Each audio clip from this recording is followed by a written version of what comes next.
What's wrong with these pictures? You're not in them. Let's change that. Hey, it's Scott from Yakima here to introduce you to the SwingDaddy. It fits 2-inch hitch receivers only and carries up to 4 bikes like a charm. Let's unbox this fella. Open the box and you'll see 2 easy pieces. No crazy assembly required. Simply take the hitch piece and insert it into your hitch receiver. Line up the holes and insert the safety pin. Tighten the speed knob, and now we're moving to step 2.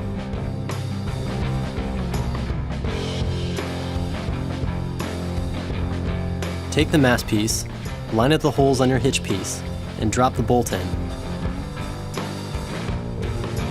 Tightening the nut with the provided wrench.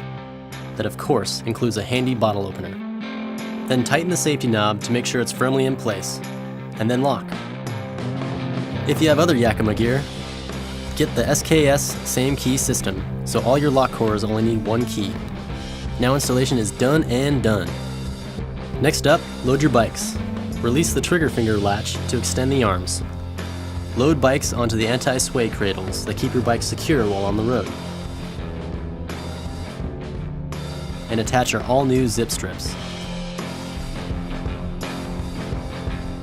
Attach the included safety straps per instructions, and now you're fully loaded.